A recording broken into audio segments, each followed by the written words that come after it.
Good morning dear students. मुझे आपके second paper जिसका नाम public finance and employment theory है उसे पढ़ाना है। ये सेकेंड पेपर चूँकि दो पार्ट में बटा है, public finance and employment theory, तो मुझे एम्प्लॉयमेंट थियरी को आपको पढ़ाना है। हम आगे बढ़ने से पहले आपके सिलेबस पर आना चाहते हैं। आपका सिलेबस 6 यूनिट में डिवाइड किया गया है, जिसमें से जो 5 यूनिट है आपका वो सीधे तौर पर पब्लिक फाइनेंस का है, और जो 6वीं यूनिट है थियरी ऑफ एम्प्लॉयमेंट वो मुझे पढ़ाना है। जब हम थियरी ऑफ एम्प्लॉयमेंट की चर्चा करते हैं तो थियरी ऑफ एम्प्लॉयमेंट में हमको दो तरीके की थियरी देखनी है। पहला है classical theory,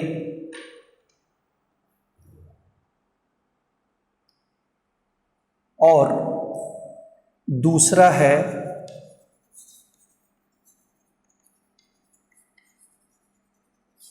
कीन्सियन theory.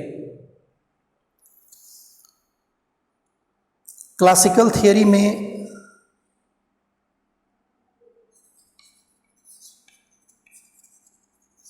Says law of market को देखना है, और ये देखना है कि किस तरीके से क्लासिकल थियरी एम्प्लॉयमेंट की चर्चा करती है। ठीक उसी प्रकार से किस तरीके से क्लासिकल थियरी को क्रिटिसाइज किया गया प्रोफेसर जे.एम. कीन्स के द्वारा, और उन्होंने ये कहा कि क्लासिकल थियरी में जो जो कमियां थीं उन कमियों को हम कैसे दूर करेंगे, क्लासिकल थियरी के फेल करने के क्या क्या कारण थे, और किस तरीके से कीन्स ने मार्केट इकोनॉमी में रोल ऑफ द गवर्नमेंट के द्वारा अर्थव्यवस्था को ग्रेट डिप्रेशन के उस भंवरजाल से निकालने में मुक्ति दिलाई। कीन्सियन थियरी, इसमें हमको इफेक्टिव डिमांड के दोनों जो कंपोनेंट हैं उनके माध्यम से देखने की कोशिश की गई है कि किस तरीके से इफेक्टिव डिमांड के दोनों कंपोनेंट मिलकर के राष्ट्रीय आय या राष्ट्रीय रोजगार या राष्ट्रीय उत्पादन का निर्धारण करते हैं। उसी तरीके से जो थर्ड हिस्सा इसका है वो है कंजम्पशन फंक्शन का, जिस कंजम्पशन फंक्शन में हमको ए, पीसी एंड एमपीसी को देखना है, यानी कि average propensity to consume and marginal propensity to consume. इसके बाद हमें इन्वेस्टमेंट मल्टीप्लायर को देखना है। इन्वेस्टमेंट मल्टीप्लायर को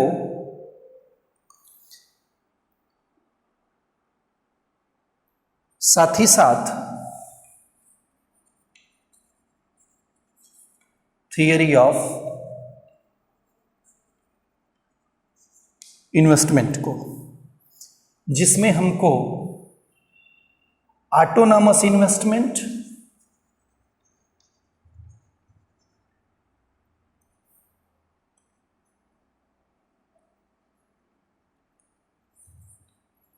एंड इंड्यूस्ड इन्वेस्टमेंट को देखना है कि किस ऑटोनॉमस इन्वेस्टमेंट यानी कि स्वायत्त निवेश किसे कहते हैं, इंड्यूस्ड इन्वेस्टमेंट यानी कि प्रेरित निवेश किसे कहते हैं। और एक टॉपिक और है आपका last topic, marginal efficiency of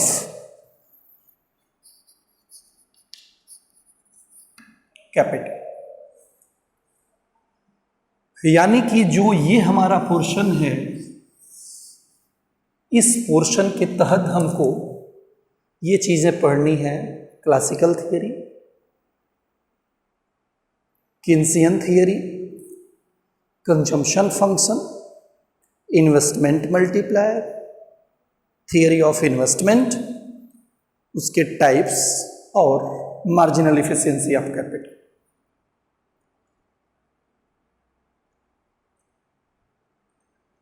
public finance का जो ये हिस्सा है वो दो वजहों से बहुत इंपॉर्टेंट है। सबसे पहली वजह ये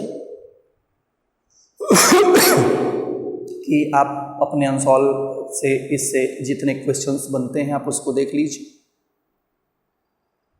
और जैसे ही आप बीए थर्ड ईयर में जाएंगे, बीए थर्ड ईयर, तो जो आपका पहला पेपर है, फर्स्ट पेपर,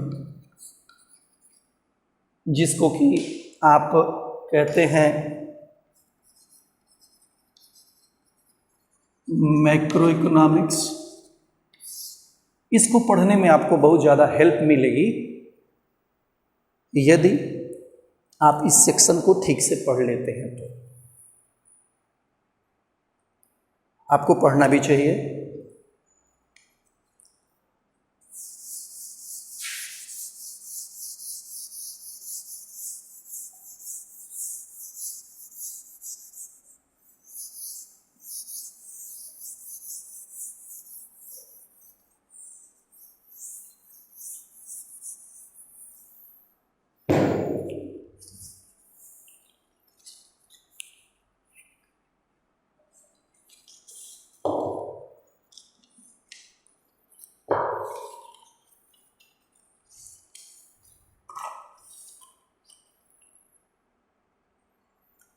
इससे संबंधित जो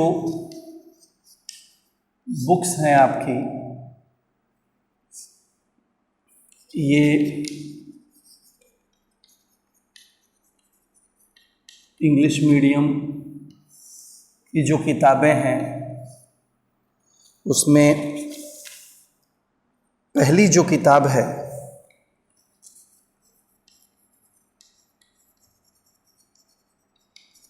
मैक्रो इकोनॉमिक एनालिसिस, एडवर्ड सैपिरो।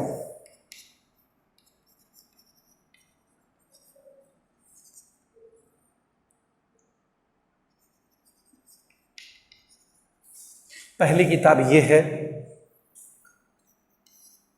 दूसरी बुक मसग्रेव एंड मसग्रेव की है,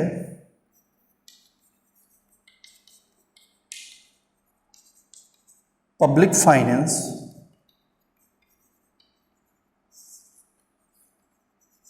इन theory and practice.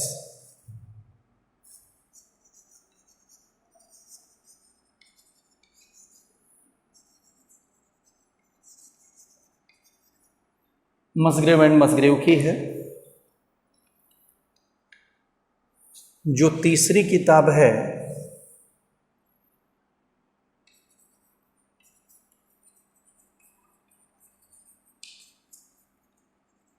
Modern public finance,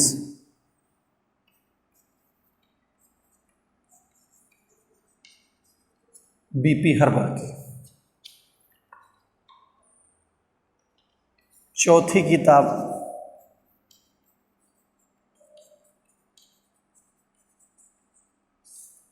public finance की बीपी त्यागी।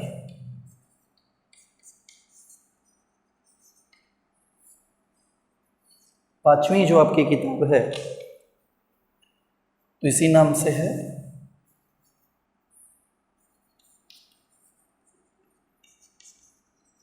राजेश झांकी,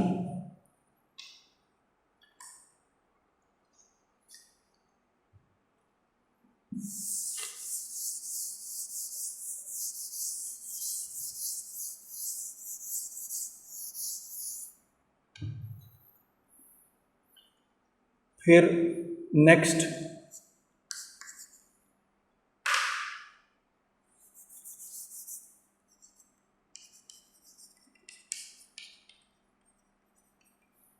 पब्लिक फाइनेंस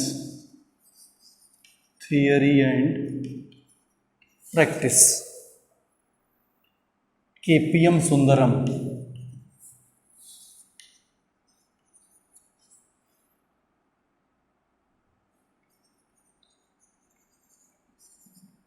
एंड KK एंडले।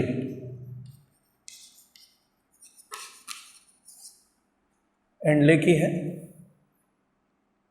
अब आते हैं हम हिंदी मीडियम के स्टूडेंट्स की तरफ।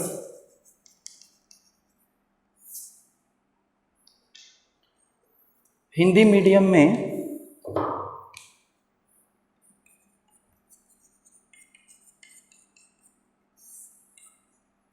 SN लाल साहब की दूसरी किताब है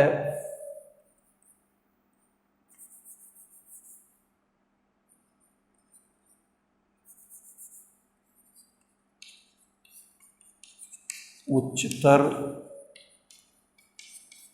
समष्टि अर्थशास्त्र, HL आहूजा की।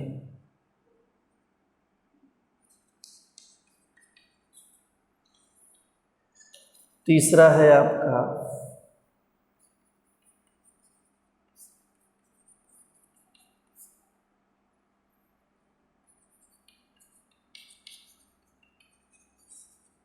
लोकवित्त ML झिंगन की। चौथा है लोकवित्त की JC वार्ष्णेय।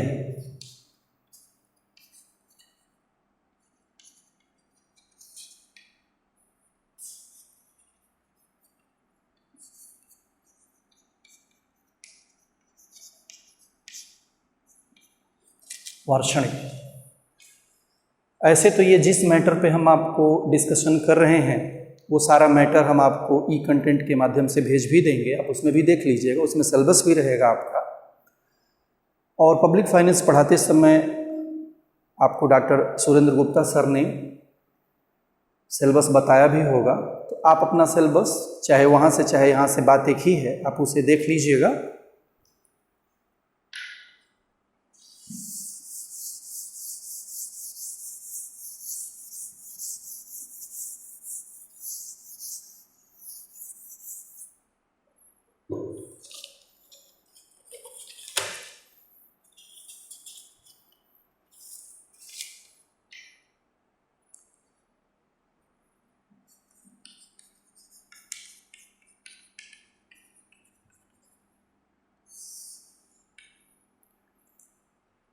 पब्लिक फाइनेंस और एम्प्लॉयमेंट थियरी, ये चूंकि आपका पेपर है तो मैं एम्प्लॉयमेंट की थियरी पर जाने से पहले पब्लिक फाइनेंस के ओरिजिनेशन पर जाना चाहूँगा।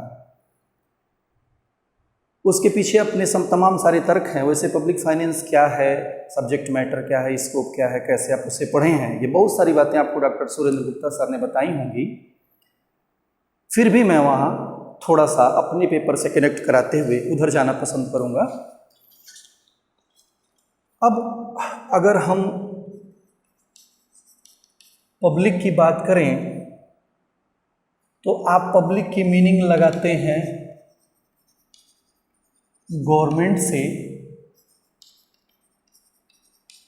और फाइनेंस की जो मीनिंग रखते हैं वो रखते हैं मनी रिसोर्स।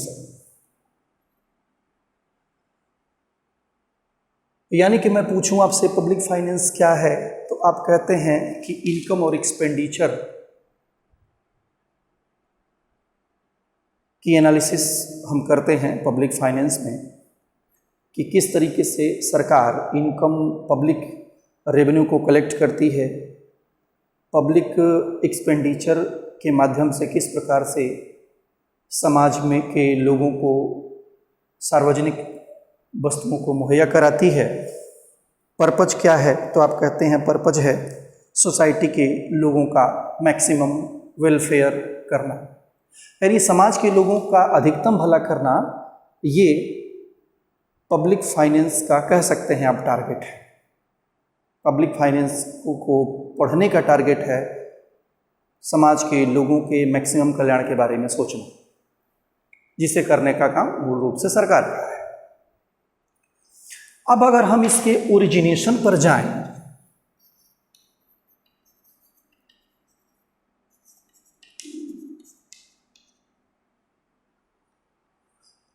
मूल स्रोत जहां से वो स्टार्ट होता है, तो हमको ये देखने में आता है कि जो इसका विकास है, यानी कि पहला विकास,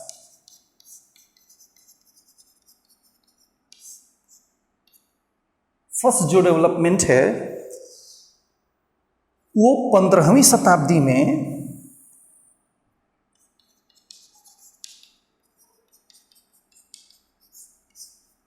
जो जर्मनी के नगर थे, यानी विशेष तौर पर फ्लोरेंस और जर्मनी के स्वतंत्र नगरों से हम इसको मानते हैं। अब अगर हम इसको पीरियड वाइज बांटें तो पहला हम ले लेते हैं एंशिएंट पीरियड, पब्लिक फाइनेंस इन एंशिएंट पीरियड। तो एंशिएंट पीरियड में ये कहा जाता है कि public finance is deep rooted in antiquity. इस वर्ड का उल्लेख किया गया है एंटिक्विटी, और एंटिक्विटी का जो मतलब है वो है ग्रीक और रोमन्स के समय, ग्रीक एंड रोमन्स, इस काल में, यानी लोकवित्त गहरे तरीके से, यानी इसकी जो जड़ें हैं वो एंटिक्विटी एक वर्ड यूज किए हैं जिसका मतलब है उस समय, बहुत पुराने समय से इसका ओरिजिनेशन हमको समझ में आता है। उसी तरीके से अगर हम दूसरा देखें, मीडिवल पीरियड,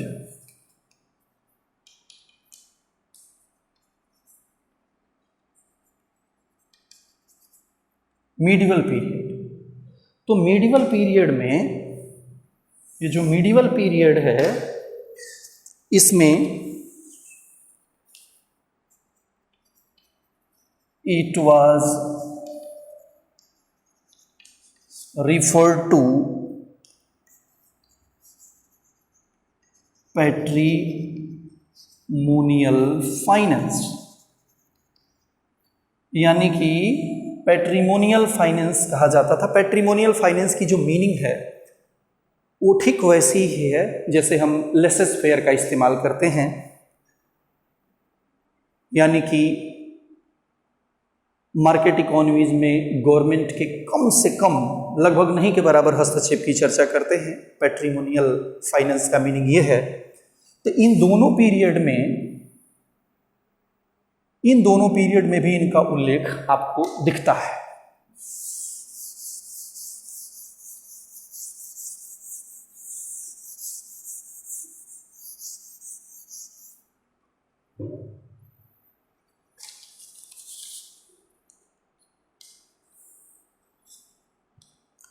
अब दूसरे हिस्से पर आते हैं। पहला हिस्सा तो हो गया एंशिएंट एंड मीडिवल पीरियड का, एंशिएंट एंड मीडिवल पीरियड का। दूसरा हिस्सा आते हैं हम एडम स्मिथ का। एडम स्मिथ ने जो अपनी किताब लिखी an inquiry into the causes and the wealth of nations 1776 में, जिसमें उन्होंने अर्थशास्त्र को धन का विज्ञान कह दिया, वहाँ से भी हमको एविडेंस मिलता है कि एडम स्मिथ ने एडम स्मिथ की ये जो किताब है, ऐसे तो बहुत सारे सेगमेंट को टच करती है, लेकिन पब्लिक फाइनेंस से 3 चीज़ें इसकी मिलती हैं। पहला है रेवेन्यू ऑफ द कॉमनवेल्थ, पहली बात। दूसरी बात समझ में आती है the source of general,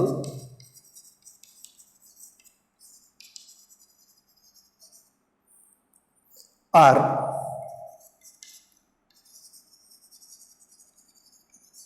public revenue of the society, दूसरा। और तीसरा पब्लिक डेट्स। यानी 3 प्रकार के कनेक्शंस हमको दिखते हैं जो पब्लिक फाइनेंस की तरफ हमारा ध्यान आकृष्ट कराते हैं। उसी तरीके से हम डेविड रिकार्डो को देखें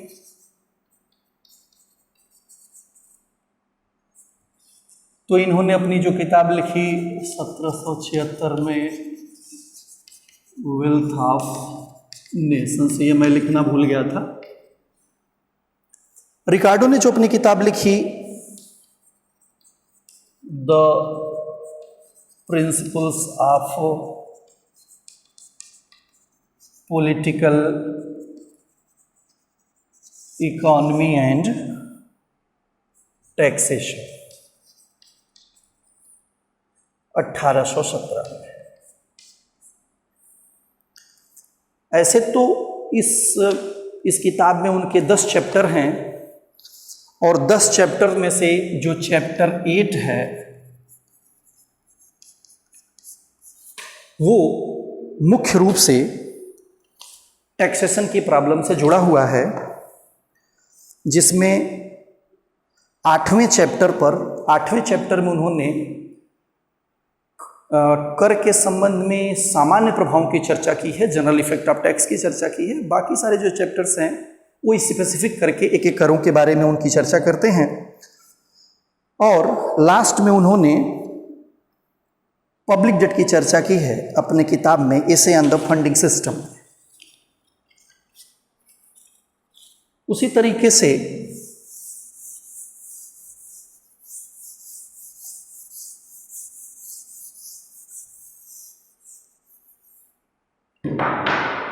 हम जेएस मिल पर जाएं। जेएस मिल पर तो मिल ने भी पब्लिक फाइनेंस के 3 पार्ट की तरफ ध्यान आकृष्ट कराया, government revenue, government expenditure and public debt. इन 3 बातों की तरफ प्रोफेसर जेएस मिल ने ध्यान आकृष्ट करवाया, जो कहीं ना कहीं पब्लिक फाइनेंस की तरफ हमारा ध्यान दिलाता है। अगर हम इसके बाद मूव करें classical, neo classical and Marshall Edgeworth era,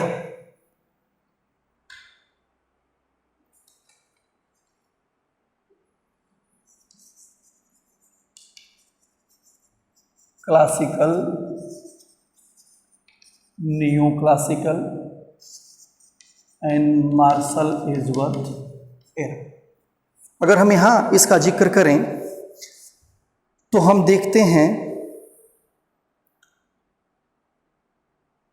कि एक वर्ड का यूज किया गया, स्कैंट डिस्कशन।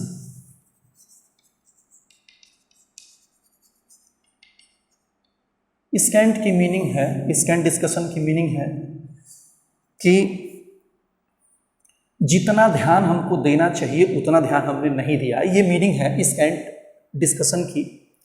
ऐसे हम मार्शल की अगर किताब देखें प्रिंसिपल ऑफ इकोनॉमिक्स को, तो कहीं ऐसा समझ में नहीं आता है कि पब्लिक फाइनेंस का कोई बहुत जिक्र किया गया है, लेकिन उसके बहुत सारे चैप्टर्स को अगर हम देखें तो हमको समझ में आता है कि उन्होंने थियरी ऑफ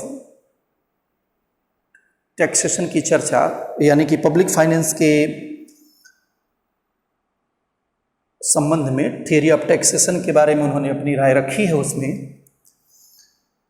उसी तरीके से अगर एजवर्थ की हम बात करें तो उन्होंने प्योर थियरी ऑफ टैक्सेशन, जो मुख्य रूप से इंसिडेंस के लॉ से संबंधित है और प्रिंसिपल ऑफ इक्वल सेक्रीफाइस से संबंध रखता है, इसका जिक्र इन्होंने किया है। यहाँ से पब्लिक फाइनेंस भी समझ में आता है हमको।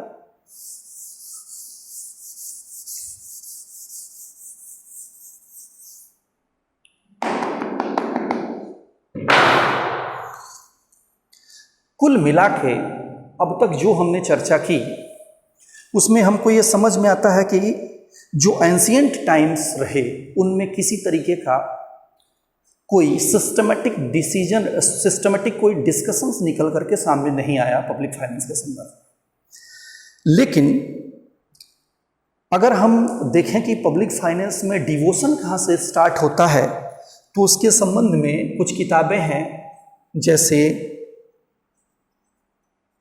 चार्ल्स एफ बेस्टाबेल, इनकी है पब्लिक फाइनेंस 1892। दूसरा है ह्यूज डाल्टन की,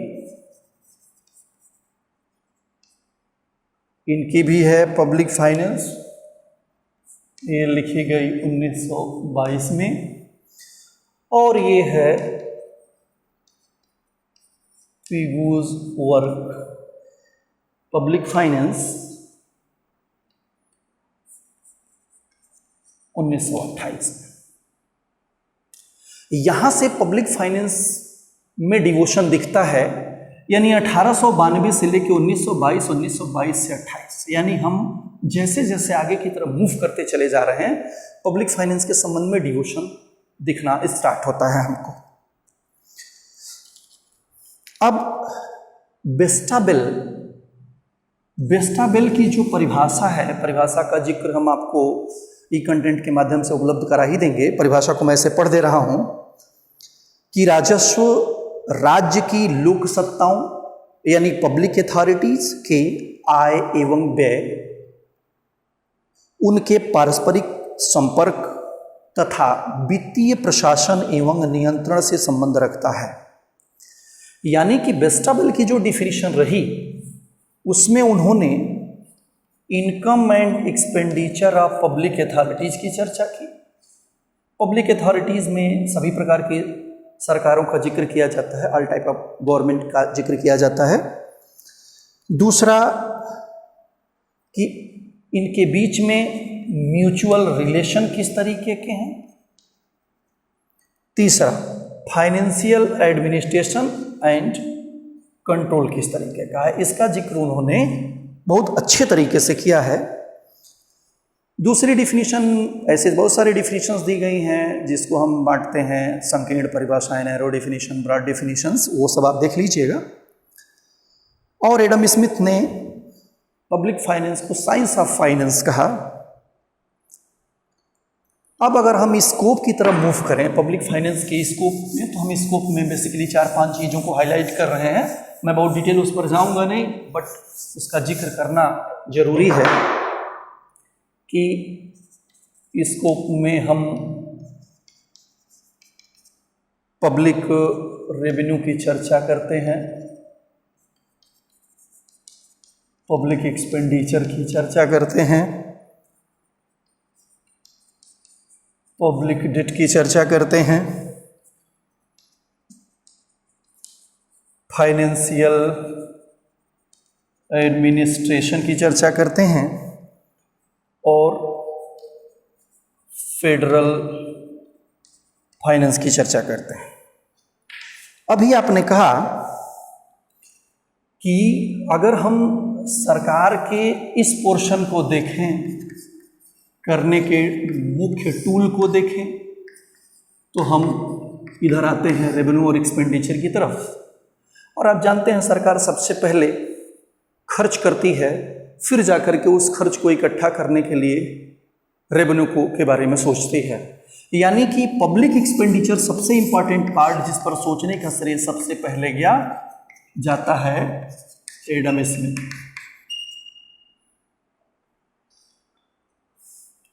एक एक सेगमेंट आपको पढ़ना है, डॉक्टर गुप्ता आपको पढ़ाएंगे इसके बारे में डिटेल।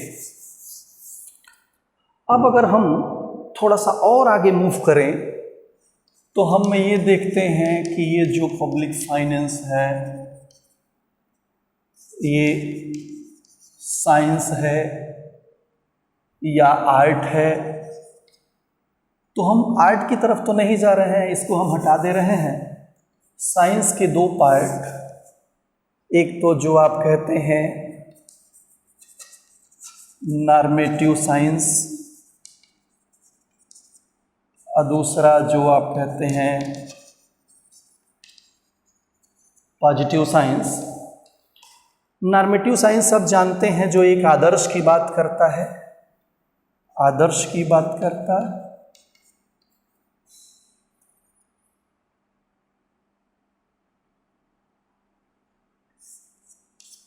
और ये रियल बिहेवियर यानी कि वास्तविकता की बात करता है। इसमें बेसिकली आपका एक क्वेश्चन होता है व्हाट आर टू बी यानी क्या होना चाहिए, और ये होता है व्हाट इज। साइंस और आर्ट के बारे में बहुत सारे डिस्कशंस हमने बीए फर्स्ट ईयर के फर्स्ट पेपर में, यानी जो भी फर्स्ट पेपर आपको पढ़ाया होगा वो इसका डिस्कशन जरूर किया होगा कि अर्थशास्त्र विज्ञान है या कला। लेकिन हमारा चूंकि पर्पज पब्लिक फाइनेंस पढ़ाना है, तो पब्लिक फाइनेंस के संदर्भ में वो कौन से लोग थे जो उसको मानते थे कि ये नॉर्मेटिव साइंस है, या वो कौन से लोग थे जो ये मानते थे कि ये पॉजिटिव साइंस है। तो हम सिर्फ इसके बारे में बहुत डिटेल नहीं जा रहे हैं, हम सिर्फ उनका नाम लेके छोड़ दे रहे हैं वहीं आपको। पॉजिटिव साइंस में बेसिकली देखा जाए तो इसमें आते हैं क्लासिकल्स एंड एंशिएंट थिंकर्स, ये आते हैं। इनका मुख्य ध्यान है कि ये नॉर्मेटिव साइंस का सब्जेक्ट मैटर है। वहीं दूसरी तरफ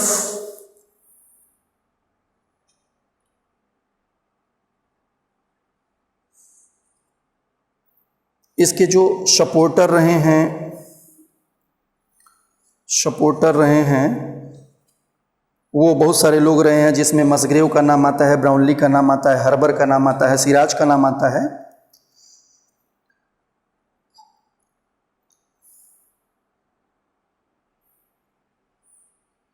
और नहीं, मुझसे थोड़ी भूल हो गई है, ये नॉर्मेटिव साइंस के सपोर्टर लोग रहे हैं।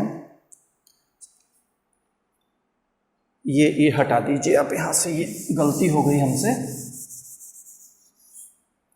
पॉजिटिव साइंस के सपोर्टर रहे हैं क्लासिकल्स एंड एंशिएंट थिंकर्स। लेकिन जो आइडियल यानी नॉर्म का जो विषय मानते हैं उसमें मुख्य रूप से जेएम किन्स का नाम आता है। यानी कि इस साइंस जो लोग मानते हैं कि पब्लिक फाइनेंस पॉजिटिव साइंस है, उसके सपोर्टर ये लोग थे। उसी तरीके से जो लोग ये मानते हैं कि पब्लिक फाइनेंस नॉर्मेटिव साइंस है, उसके सपोर्टर मुख्य रूप से जेएम किन्स रहे हैं। वजह आप आगे हम इसका डिस्कशन करेंगे भी कि कैसे उनको कहते हैं। और इनके जो सपोर्टर थे, जो सपोर्टर रहे हैं, सपोर्टर्स में मैं नाम लिख रहा हूं मसग्रेव का पहला, दूसरा ब्राउनली का एंड एलन, तीसरा नाम है हर्बर, चौथा नाम है सिराज, इटीसी। ये सारे लोग रहे हैं जो पब्लिक फाइनेंस को नॉर्मेटिव साइंस की संज्ञा देते हैं।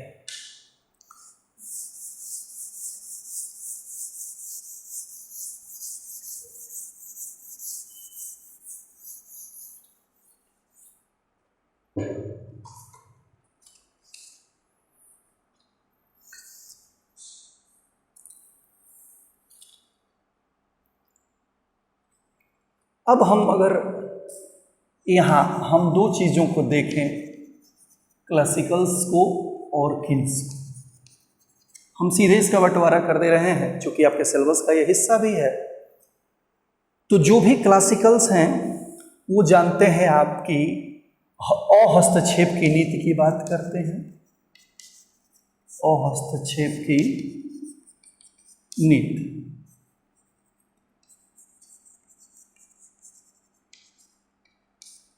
Laces fair policy, laces fair का जिक्र करते हैं, लेसेज फेयर पॉलिसी, जिसमें वो मानते हैं कि मार्केट इकोनॉमी में सरकार की भूमिका नहीं होनी चाहिए, यानी फ्री मार्केट मैकेनिज्म का जिक्र करते हैं। फ्री मार्केट मैकेनिज्म का मतलब कि डिमांड और सप्लाई के फोर्सेस मिल करके प्राइसेस को तय कर देंगे, सरकार की कोई भूमिका नहीं है। सरकार की जरूरत कहाँ है? तो क्लासिकल्स कहते हैं सरकार की जरूरत हमारे सिक्योरिटी में ज़रूरत है, यानी डिफेंस, यानी कि जो हमारे सुरक्षा के पहलू हैं, यानी आंतरिक एवं बाह्य सुरक्षा, जुडिशियरी और ऐसी नीतियां जो समाज के हित में हैं, उनमें सरकार की ज़रूरत है। मार्केट इकोनॉमी में कहीं किसी तरीके की ज़रूरत नहीं है। आप जानते हैं कि विश्वव्यापी मंदी का जो दौर रहा, यानी 1929 से लेकर के 1933 का दौर, कभी कभी इसको कहने के लिए हम ऐसे भी पढ़ते हैं 30 के दशक की मंदी, जिसको हम कहते हैं विश्वव्यापी मंदी। कहाँ से स्टार्ट होती है? बेसिकली यूएस से स्टार्ट होती है। इसके किस किस तरीके के रिपरकशन थे, क्या इसके नुकसान हुए, क्या फ़ायदे हुए, इन सब चीज़ों का जिक्र हम आपको आगे करेंगे। इस मंदी के बारे में सिर्फ थोड़ी सी एक बात कि इस मंदी ने पूरी दुनिया को परेशान किया, हर तरीके से परेशान किया। इस समय इस समस्या का समाधान किसी भी तरीके से दिखाई नहीं देता है। इस समस्या को कैसे सॉर्ट आउट किया जाए, कैसे अब तक जो क्लासिकल्स पर लोग विश्वास किया करते थे, क्लासिकल थिंकिंग पर, बेसिकली जेबी से की थियरी पर, जिसमें से कहते हैं कि आप अपना ध्यान मुख्य रूप से सप्लाई पर केंद्रित करिए और जो डिमांड है वो ऑटोमेटिकली जनरेट कर जाएगी, ऐसा मानते थे क्लासिकल्स, स्पेशली से। ये फर्स्ट सेगमेंट हुआ है आपका वन।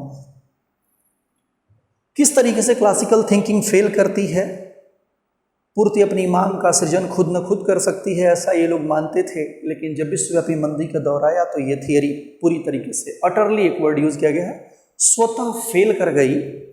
और इस समस्या का समाधान प्रोफेसर जे.एम. किन्स ने अपनी पुस्तक the general theory of employment, interest and money के माध्यम से मार्केट इकोनॉमी में सरकार की भूमिका को ला करके किया। और उन्होंने प्रूफ कर दिया कि सरकार ही एक जरिया है जिसके माध्यम से हम विश्वव्यापी मंदी की समस्या से पूरी दुनिया को निजात दिला सकते हैं। और यहाँ से पब्लिक फाइनेंस की एक सशक्त भूमिका दिखाई देती है, यानी कि नॉर्मेटिव अप्रोच की तरफ पूरी दुनिया का ध्यान प्रोफेसर किन्स ने दिलाया। यानी अब तक जो हम सप्लाई पर फोकस किया करते थे और डिमांड को जनरेट हुआ मानते थे, किन्स ने कहा कि नहीं, ऐसा नहीं है, हम मुख्य रूप से इधर फोकस करें, डिमांड की तरफ फोकस करें और ऑटोमेटिकली हम इस समस्या से पूरी दुनिया को निकाल सकते हैं।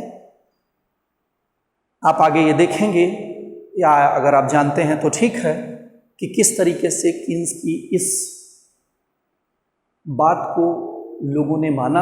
और किन्स ने जो अपनी किताब लिखी the general theory of employment, interest and money, उसके माध्यम से किन्स ने पूरी दुनिया का ध्यान अपनी तरफ आकृष्ट किया, साथ ही साथ सरकार की सशक्त भूमिका को ले आए और मार्केट इकोनॉमी ऑटोमेटिकली बाहर हो गई।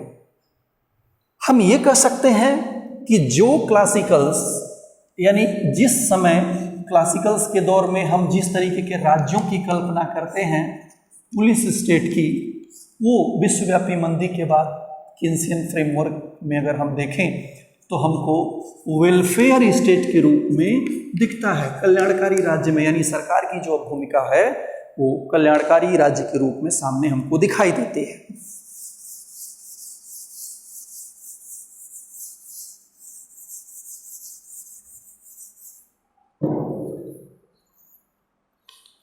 अब हम अगर इम्पॉर्टेंस का जिक्र करें तो एक लाइन मैं सिर्फ पढ़ना चाहूँगा इम्पॉर्टेंस की।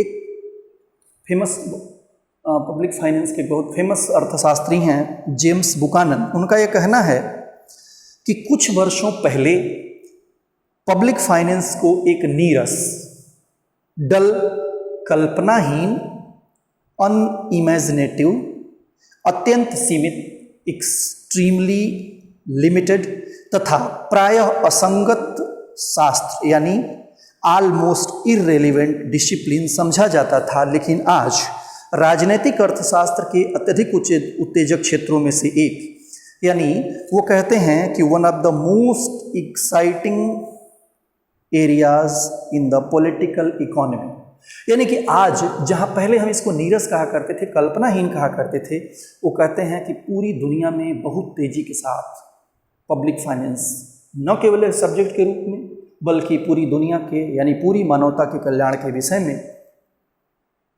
हमारा ध्यान आकृष्ट कराता है।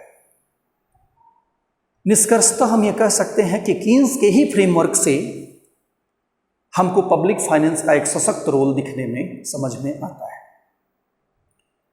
अब तक हमने जो ये चर्चा किया वो एक इंट्रोडक्शन था कि पब्लिक फाइनेंस के रूट्स हमको कहाँ से देखने को मिलते हैं। आपने देखा कि किस तरीके से एंशिएंट ग्रीक से इसकी स्टार्टिंग मिलती है और धीरे धीरे हम 1936 की तरफ मूव करते हैं, जहाँ से मार्केट इकोनॉमी में गवर्नमेंट की भूमिका दिखाई पड़ती है आपको।